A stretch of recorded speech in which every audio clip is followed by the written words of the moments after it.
My guest today played with many legends. Les Paul, Steve Gadd, Chick Corea, Jaco Pastorius, Paco de Lucia, Phil Collins, you named him, but he is actually a legend himself.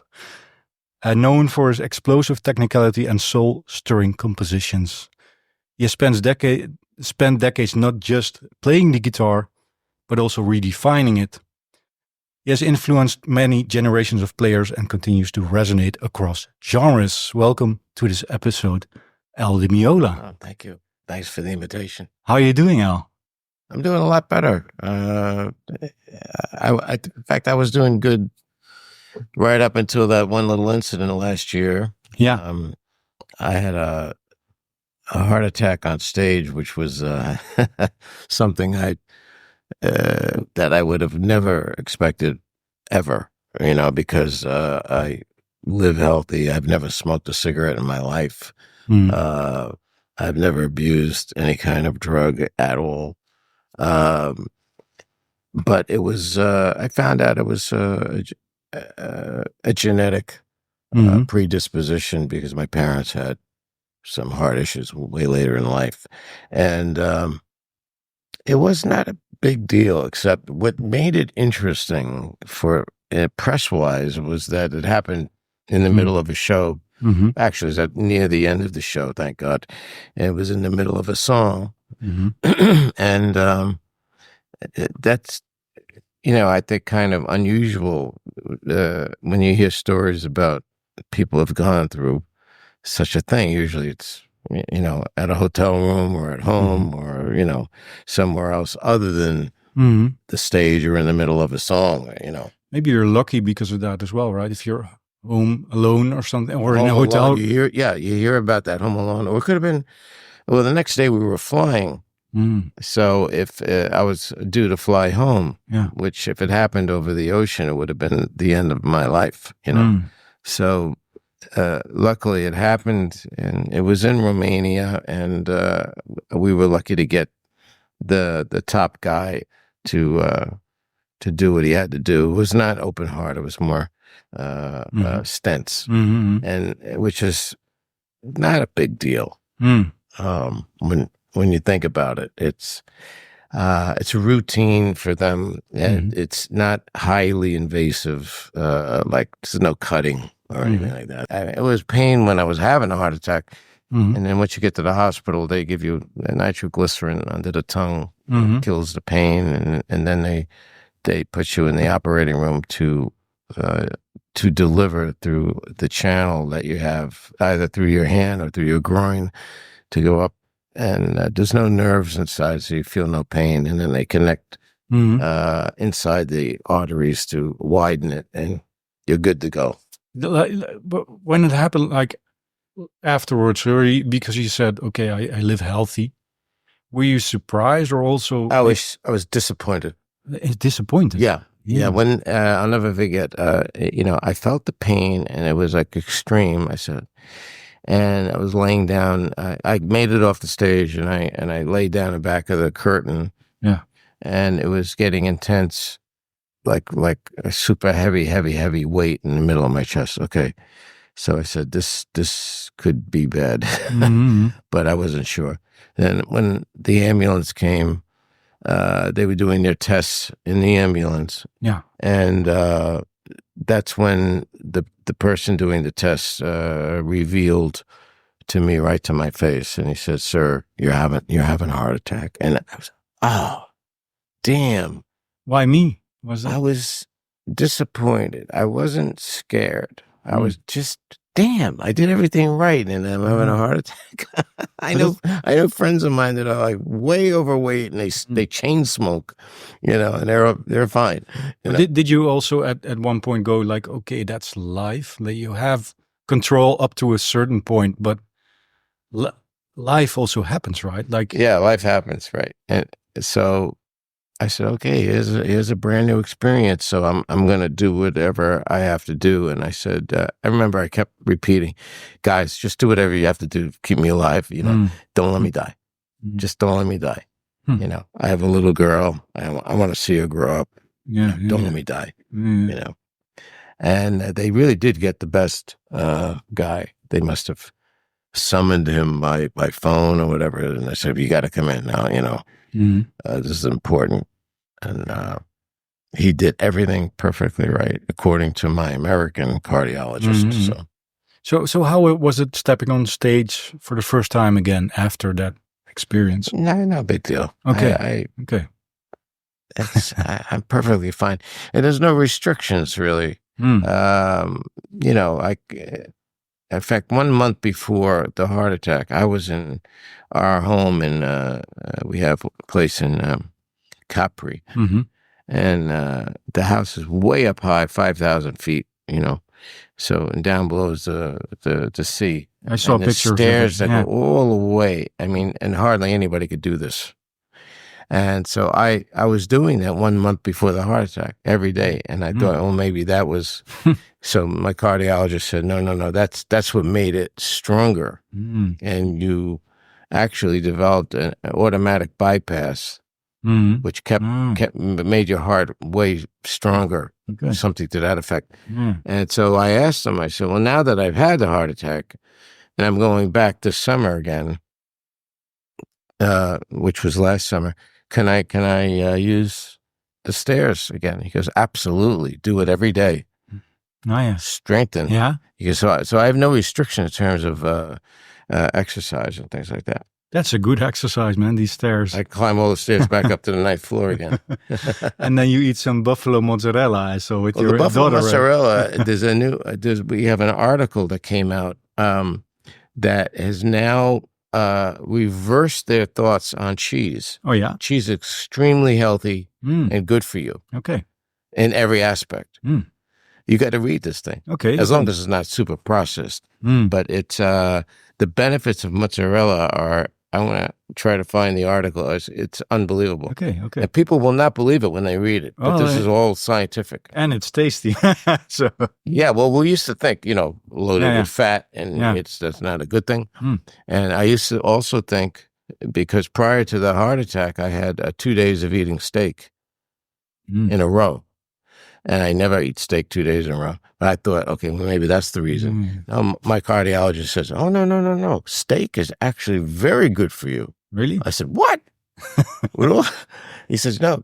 People who are listening, I don't, I don't know. Yeah, he said the protein in steak is so important for you, and that had nothing at all to do with your heart attack. How do you like that? Well, if you say it's genetic, it's also matter of genetic. bad luck, right? There's no way around it. Genetic, you have, according to, what they have written about it, or what I've been told, is 80% chance that you will have some kind of issue with the heart if it is a situation where both parents have had. It runs in the family, let's say. So. About your family, I'd like to talk about you, young Al. First picking up the guitar. Yeah. Because you were about 8 years old, right? When you had your first like lesson? 8 or 9. I just don't remember when. First time I picked one up was at a party or a get-together my sister was having with friends at our home.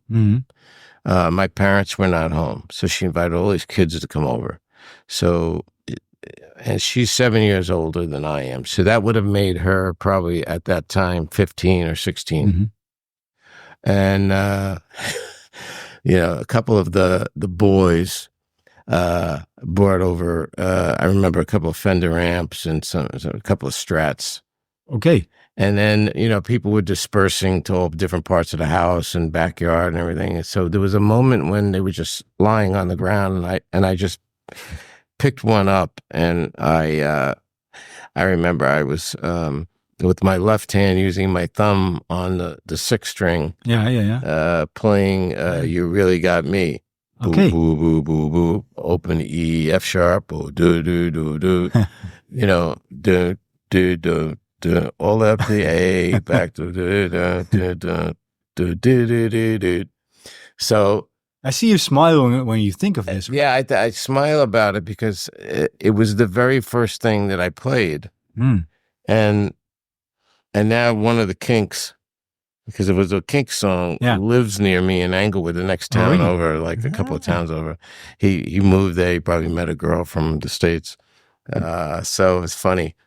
And But even that simple, it's for a young kid quite an accomplishment to instantly know, like, okay, do do do do do do do do. Like, yeah, you got it straight I never away. thought then. of it. I never thought of it in terms of that, but Mm. that led to Because the me first time I writing- picked up a guitar, it was like Yeah. it sounded horrible. Right. But did you instantly have the feeling like, okay, Well, this feels good? I knew it was really love at first touch. Yeah. Right. So it was like, oh my God, this is a moment that's going to transform my life, because the fascination with electric guitar back then was amazing, because it was new. Mm. It was still in the new phase, even though it emerged in the 50s. Yeah. But all the music that was coming out, I mean, if you think 9 years, I'm 54, so the beginning of the 60s, Mm. through all of the 60s was the most explosive period of music. The revolution of music and rock and pop, what came out of there from Britain, LA, and San Francisco in particular, was mind-blowing. Still to this day, it's like, you think of all of the great acts from the Beatles on down, Stones, Moody Blues, Who, and that just, and you can go on and on and on and on and on and on. But did picking up the guitar give you the feeling I can be part of this? Yeah, I was very much into the modern pop music of the day, rock music of the day. I got introduced to music of Cream and Jimi Hendrix, and then I had a little group. We were playing the Ventures, which was all the instrumental, like guitar, electric guitar music. So we had little bands that we were doing that, and we were doing some Stones, and some a little bit later some Traffic, and so. You know what? It was great music then. It's great music now. And I'm a big Beatles fan right now. Yeah, What made me move in a more, let's say, progressive or more complex direction was my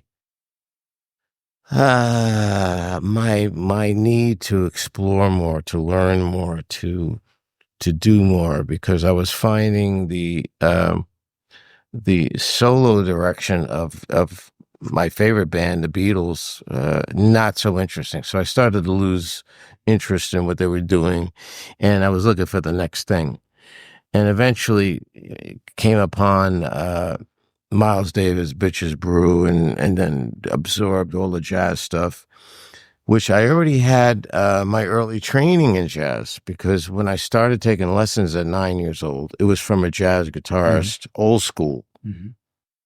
Bob Aslanian. Yeah. Bob Aslanian had he had that big box jazz guitar, and his idols were Johnny Smith and Barney Kessel and Howard Roberts. Okay. He'd always mention them. So he would write out these standards, Shadow of Your Smile, and all those kind of standards, and different chord voicings and scales. So I learned how to play that type of music. And at the same time, he would write out the chord changes to Michelle and Yesterday and things like that. And so I had, I was learning the best of both worlds, and learning scales, and learning how to read in different positions on the guitar.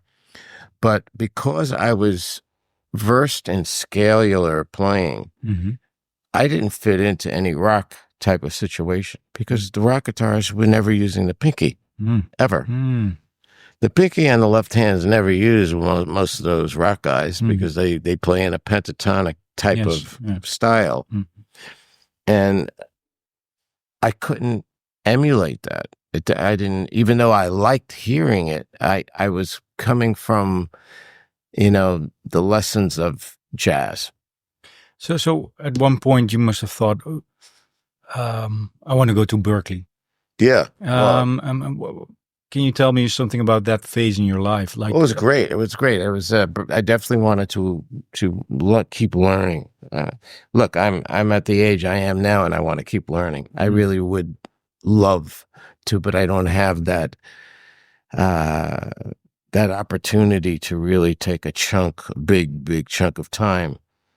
And that's the beauty of when you are starting out and you are basically living with your parents and you have no obligations to a massive amount of bills and family and stuff like that. You could fully devote yourself.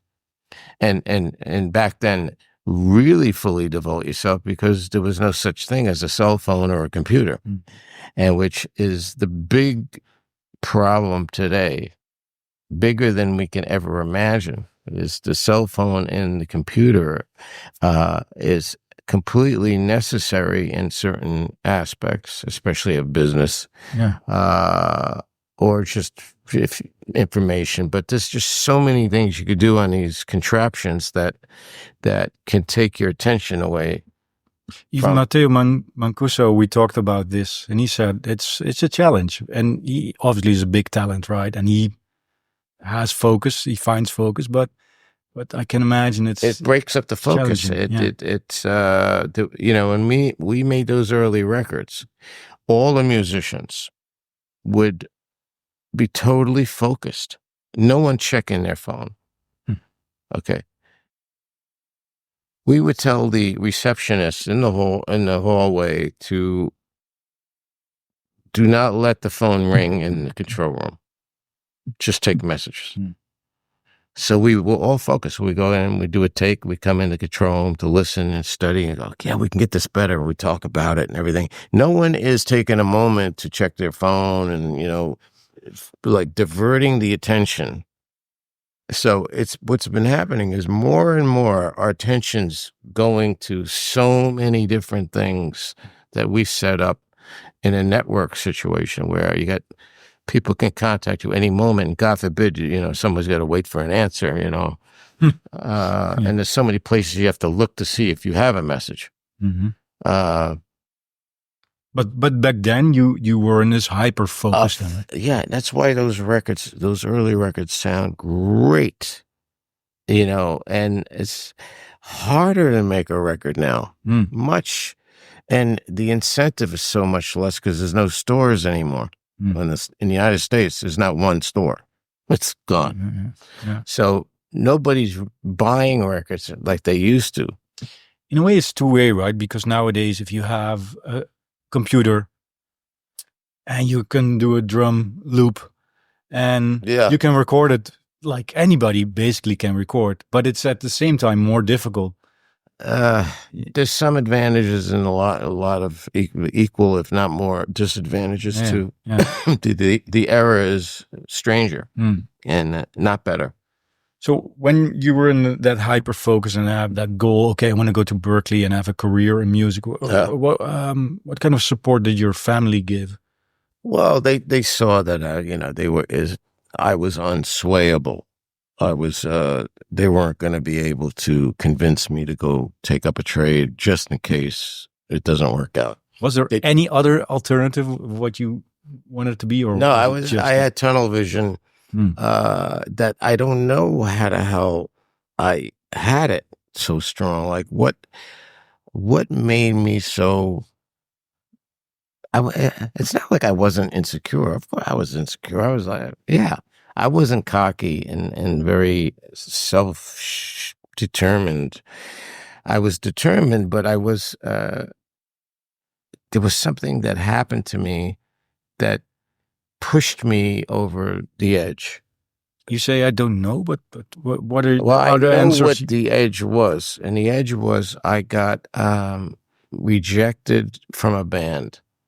I was in this band. These were my friends. I was with them every day from when I was a little boy.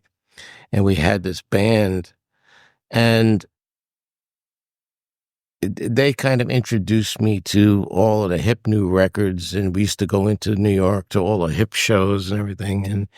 And I don't know, the guy that had the garage is at his house. Like, cool garage for rehearsing. He said, "Oh, we're going to break up the band." I'm breaking up the band. I said, "Oh man, why?" He says, "No, I forget the reason why."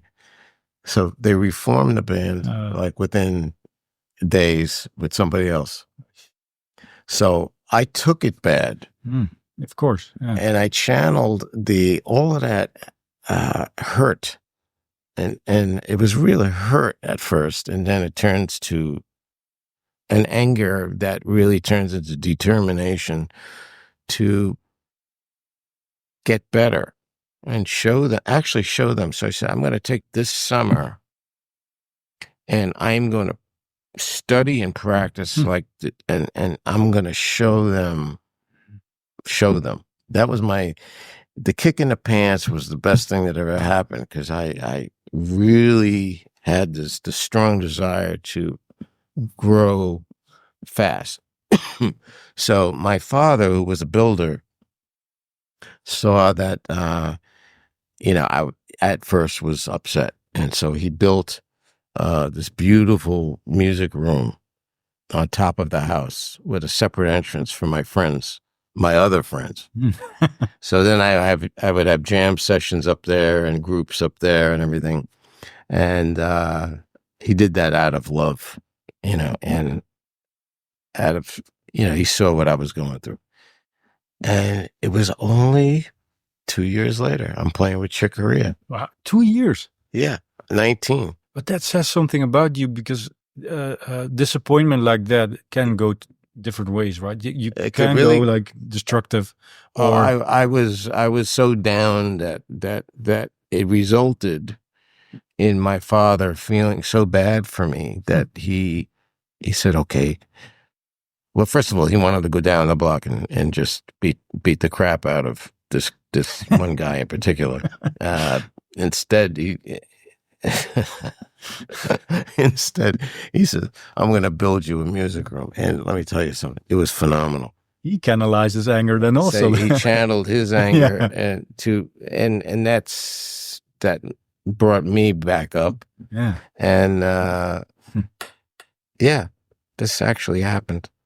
Do you still have that feeling within you, like okay, I have to prove myself, because you know what I mean? Like, well, yeah, because of that experience, I do, and I'm struggling with it a little bit because, every day I turn on my phone, there's another Mancuso out there. He's not the only one, and then there's another one, and there's another one, and then there's then sometimes you see these Chinese kids at 4 years old, and they're what? Holy Jesus, or they're drumming, and they're like, oh my God, and there is a new generation of killer players with no music. Yeah, they could play, but there's no composition. Yeah. So no one's really talking about it, but I'm talking about it. What is the difference? The difference is, great, what are you going to do with that great technical ability? With where are you going to place it? How is it going to fit in music? Do you have music? Is there a composition? So the answer usually is no, it's a groove. Mm-hmm. It's something inconsequential. What's phenomenal is the playing. So they haven't yet matured to the point of, incorporating it into what should be at some point original composition. Is that, you can always use somebody else's composition, but yeah. I started out at 21 writing for my own record because I was in, at 19, a composition band, also known for their technique, but it was a composition band. We weren't just up there showing off our stuff. We were playing cool pieces.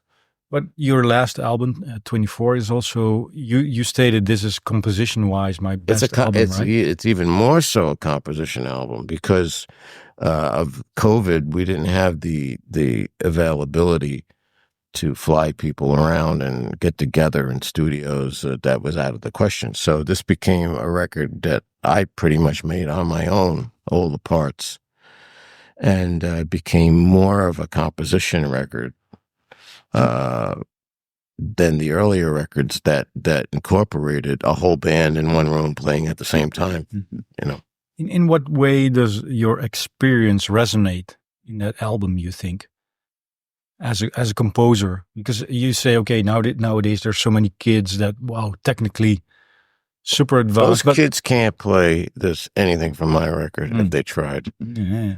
But I'm sure of it. But they can't. But does it require your experience, your years to accomplish that? Yeah. It requires, like, that record only could have happened because I had all the records before it. Mm-hmm.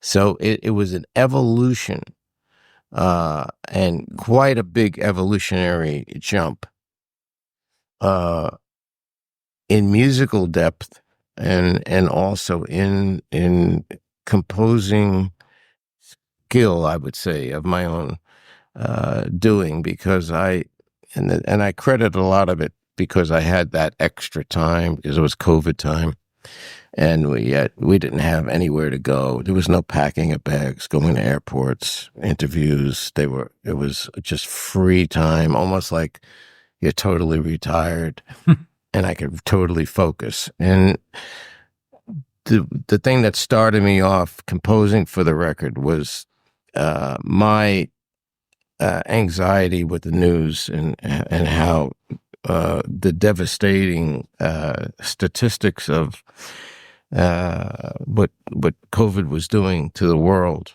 and in particular the United States, was shocking, and it was getting scary. Mm-hmm. So I was becoming consumed with the television and eating, okay. You know, nervous eating, you know. So I said, okay, the only way to get away from any kind of it could be something tragic like that, or it could be divorce, or it could be something missing someone, or whatever the most painful thing in your life. If you want to block that out, read or write music. Mm-hmm. It's so hard to do both. So I started to do that as a form of therapy.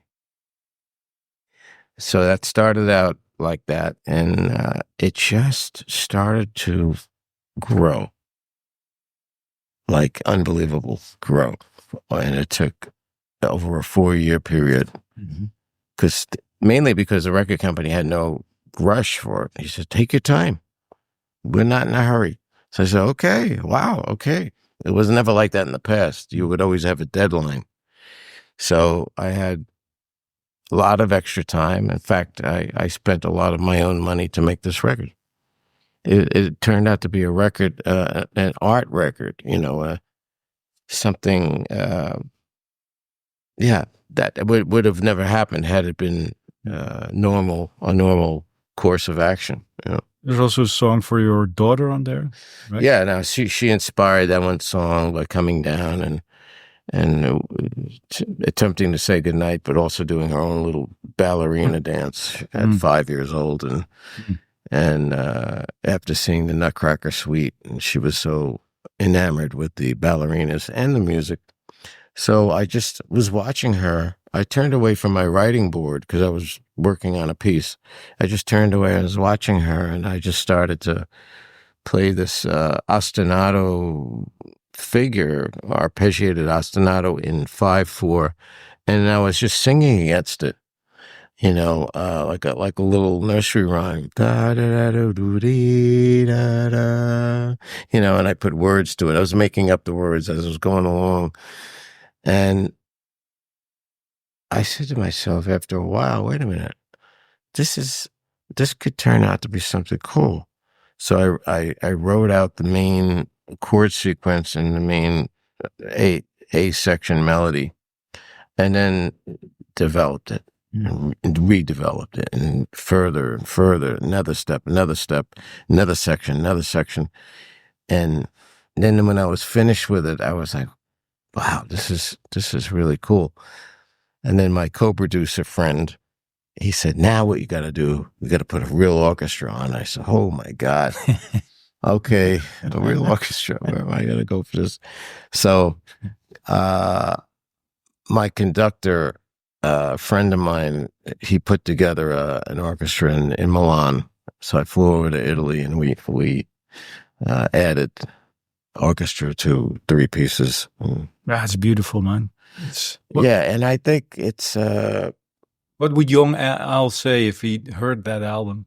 19-year-old Al. Oh, 19-year-old? I don't know, because it's over 30 records that I have in my career. So I have what one might call a legacy of records, a legacy of, it's 50 years. And it's more like 34, 35 solo records. And I think at the time in the beginning, I was really into the electric and the loud, fast fusion thing. And I think those early records, I almost didn't forget about them, but I just had not heard them in a long time. So after the heart attack, I listened to them and I was like, wow, these are exciting. Now I get it. Now I get why they were popular. I don't think my new record's going to be popular, but it wasn't meant for that. I didn't care about that. I wanted to make a record that shows where I've grown and where I'm at. But now I get what put me on the map. I get it. I get when I hear those early records, and I think we should, for the fun of it, just to feel young again. Let's do this. See if we can do this again. It's feel good to have that legacy of albums, right? Yeah. I mean, there's so many records. And I think so many of the records in the mid-period, let's say after the 6th record and the 28th record, the diehard fans bought them, but the fans that loved that early sound, we may have lost a few along the way because they wanted more of the same. And I wasn't going to make 28 or 30 records with a same kind of sound. It's just my artistic nature and brought me to different places, a little bit Brazilian, one with vocals, one with influenced by tango, and then I did the guitar trio thing, of course, which was, I can't complain about that. That sold 7 million records. Yeah. So that was really big. And we got a gold record from Holland for that. Hey, one thing I sometimes do, there's a question from one guitar player to the other in the show. So a previous guest is Harry Valentino. He plays in a band called High Fade, Scottish band, Yeah, up and coming. So he told me, Aldi Meola is my favorite guitar player. So I was like, oh, you want to ask him a question? So he gave me a whole bunch of questions. So I'd like to ask you on his behalf some of his questions. Of course, Friday night, live in San Francisco. How did that feel, playing with what people regard as the 3 guitar heroes of that time? Well, it was, I was still kind of a baby in a way. I was still the youngest guy, and they were already established far longer than I was, and I knew I was going into some heavy hitter, some quite powerful competition, and but prior to the guitar trio, Paco and I recorded Mediterranean Sundance 3 years before, and it was a big hit. It was a hit single in a lot of countries, Spain, France, Italy, Germany. So I already had, in my way, I kind of discovered Paco for the North American audience. So adding John, when this impresario from London named Barry Marshall, who's McCartney's guy now, and this is the biggest, he started with us. Mm-hmm.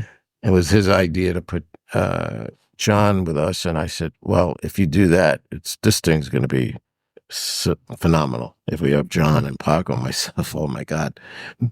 And it was. And what he did was Barry Marshall planned a 2-month tour starting in Scandinavia with almost no days off. We played almost every night, going all the way down to Southern Europe and then over to the States. And we finished in San Francisco. And remember, it was at a time when no cell phones and no computers. So all we did all day, once we got to that hotel, we were practicing for that night with no interruptions. And I think that's what made that last record, even though we recorded almost every show with a truck. I have all the tapes.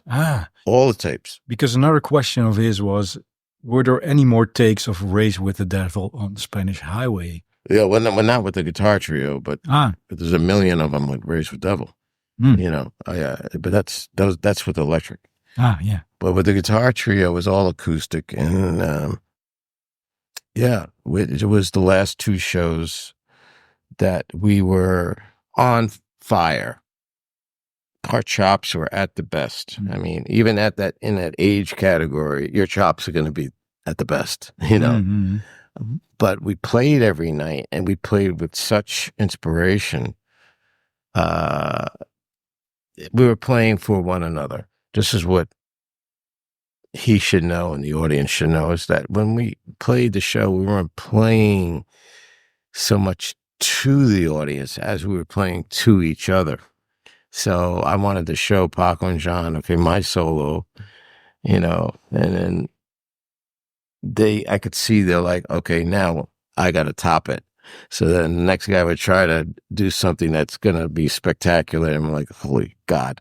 And then John would be the same, and it would go round and round and round. And we would play better than normal because we were stretching. It's interesting how that can happen in arts and music, that if combined forces, that they will push you to become better. Yes. Lennon McCartney is maybe a good example of that as well, right? Total. Lennon, Lennon was writing such great stuff in the beginning all the way through. And, Paul is the first to say, like, for instance, when he wrote Strawberry Fields, it was like so great a song. Because it really is. And Paul said, oh my God, when I heard that, I knew I had to go run home and write something equally as phenomenal. So he came back with Penny Lane. Great song. Yeah. Just super great. Yeah. So when you have that, and the smart thing that kept them together and in harmony without too much fighting was the fact that it was a Lennon-McCartney track, even though it was written by one guy. So you can always feel like you're part of the track. You own half the track no matter what. So that was a lucky thing for the Beatles, or else the Beatles could have ended maybe in 1966 instead of 70. But with the guitar trio, it was it started out as fun competition, a very creative competition in a way. We didn't look at it as competing, but we were inspiring one another to play better. But it really was a healthy competition. And then it got to be a little bit, different. It's 3 leaders that don't want to compromise so much. And I came into that last record with 3 very long charts, longer than this table. But Paco didn't read. And I wasn't thinking of that. I was just thinking, I got to contribute. My job is to do 3 songs, and each guy 3 songs. And I have the time to write. So I always write it out. So even if we have to record it in sections because Paco doesn't read, and unfortunately, we did it that way in the studio, but how are you going to do it live? So when we went out to tour the record, we only did 1 song from the record, one of mine. because all the other songs, everything was so complicated. Yeah. But that's what made Friday Night in San Francisco so popular. It was mostly improvisation. Yeah. There's two more questions I'd like to ask on before we wrap this up. Another question is, why were you inspired by Cassiopeia on I Can Tell on Splendido Hotel? Cassiopeia? Yeah, you know that is a Japanese band. So probably Did they do that? No. But were you inspired by them? No. Okay, short answer. And then the last question he had was also his wife seems super cool, and the story of how they met and how she has helped him is awesome. Who's this? The same guy asking you the question. What does it mean that she's such a genuine supporter and believer in your work? Who's this? My wife? Yeah. What does it mean? Yeah. Well, she's extraordinary woman. I mean, I probably wouldn't be alive without her because she's very involved. There's no stress in this type of relationship. It's a lot of joy, So it's a 10-year marriage so far, and it's been the best 10 years of my life. So we do things together like these home events. Yeah. Which we created something that is highly unique and not been copied by anybody, much to our surprise. Because you open up your home for fans, basically, we open up right? the home. Yeah. It's not cheap, but the experience is worth 10 times the amount, because you would remember a very important. It's a memory that will sit with you, and you'll be glad you did it. It's like. But how's that for you? Because you open up people very close to your personal life. Great. Right? It's great because I love to cook, so I cook the first meal, and they watch me, and they are asking questions at the same time, and my house is like a museum, and so they get to see, a lot of things that they would have questions about, or things that might remind them of, something from a record or a concert, or, they get to really see my life, and I thought of, well, how would that be if Paul McCartney offered that and I could afford it? Let's say I could afford it. And if I could afford it, shit, I'm going to do it. I go to Paul McCartney's house, let him cook for me and ask him a question, sit down, have dinner with him. And then after that, he'd play for me. It's a very special thing. So, Paul, if you're listening, it's not for Al anyone, wants to come over. But it's for people that want to, in this life, we only have a limited amount of time on the earth, right? So let's do some things that are, or go some places that are, you've always wanted to go, or study a language I've always wanted to study, or whatever, and I think after COVID, that feeling became more prevalent, and to a much larger degree. Like we all could have, we could have got, it would have been the end of our lives had they not found the vaccine, perhaps. Perhaps. So now that we maybe have gotten this chance, we got to live. That's a nice ending to this conversation. Thanks, Al, so much for your time, Al Di Meola, and also listeners. Thanks for listening. My pleasure.